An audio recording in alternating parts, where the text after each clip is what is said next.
One of the problems with becoming successful or becoming viral is that you may get offers now to do things that you might not necessarily want to do, like some sort of a reality television show. I'm Erika the Beekeeper, and then they fake things. And have you had those things come your way? Yeah. Yeah. What's that been like?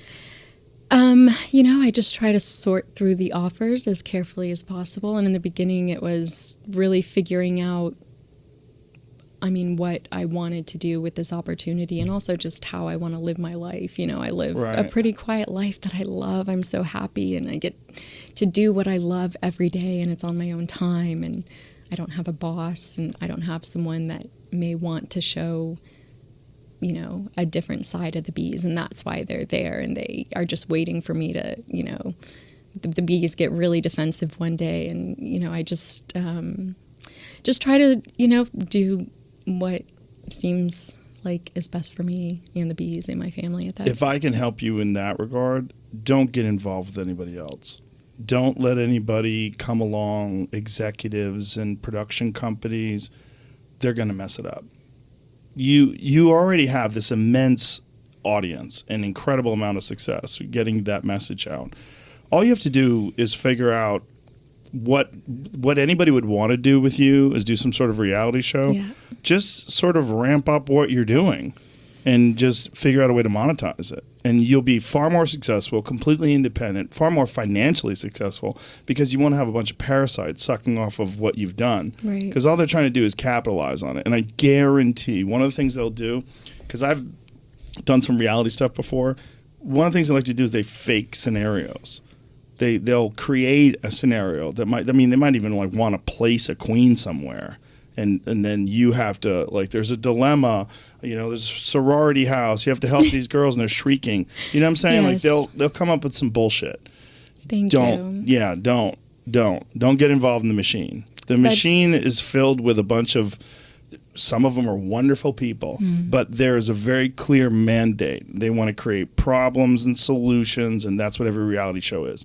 And they fake problems and they fake solutions. You don't want to be a part of that. And also, you're going to have a bunch of people telling you how to do it, and you're going to get weirded out by it. So you're going to hate it.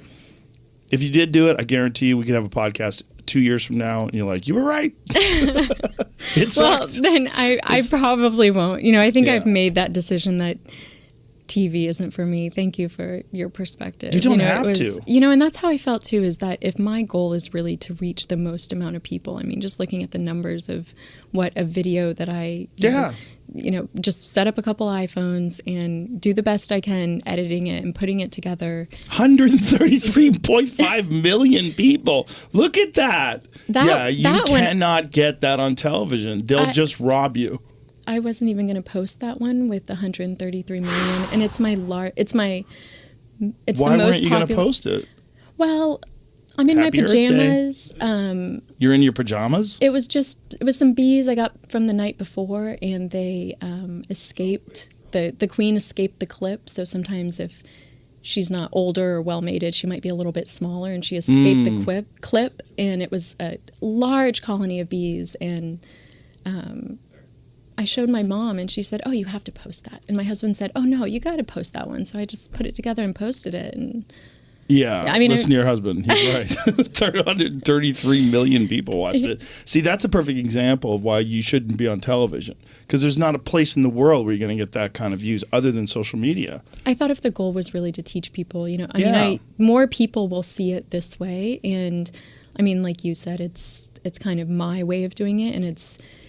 When I was going through the process of receiving the offers and, deciding not to do a television show at the time, it was, I very much felt like nobody, I guess if I do it, you'll know that someone had my health and wellness and that of the bees at the forefront. But the problem is you don't know those people. And that was, so an interesting thing that's been part of my story is that this all happened to me during the pandemic. So at, the height of quarantine is when those videos were getting the 50 million views a day. And so I didn't get recognized for a while because nobody was going anywhere. And then I woke up and went out of my house one day, so my life really changed in a weird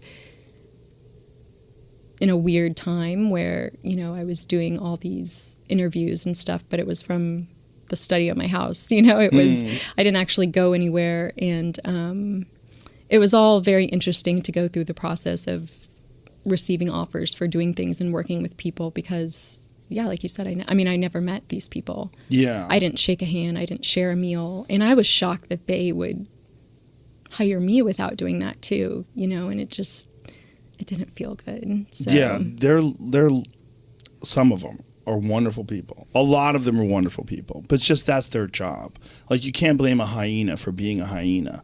That's what they do. Yeah. And those people, they find someone like you, and all they think of is, I can buy a bigger house if I can get Erika's show on television. That's literally all they do. Well, I met some great people. It felt to me like it was just the process. It felt like, after that one video I posted and it was 24 million views in 24 hours, it felt like if you had a production company, you emailed me. It just felt like that was what happens to people. And I met some great people, and it wasn't the people. It was just, I didn't know them. And we'll see. Never say never, but maybe now. Here's the thing is, like, you can do more on your own and look, do you know who Mr. Beast is? Yes. Yeah, great guy. Yeah. Had him on the podcast before. What he's done is amazing. He's done it completely on his own.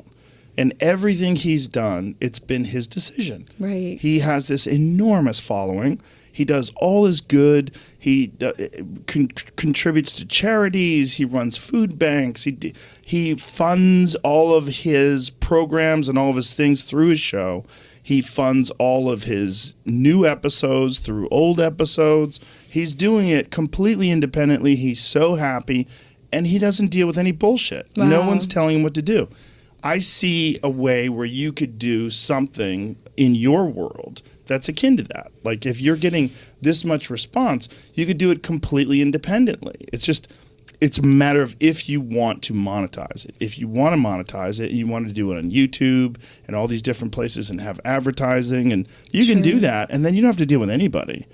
And I can just deal with the bees. Yes. That's what I really want to do at the end of the day, and that's... he's figured it out. That would be the dream. And a lot of my process, I'm restricted because I have to edit or I have to do all these other things that I don't want. And are you doing this all yourself? I'm doing it all myself. Yeah, see, all you need to do is hire an editor. If you hired an editor and had someone that you trust, a friend or someone like that, a family member, to come film with you, that's it. That's all you need.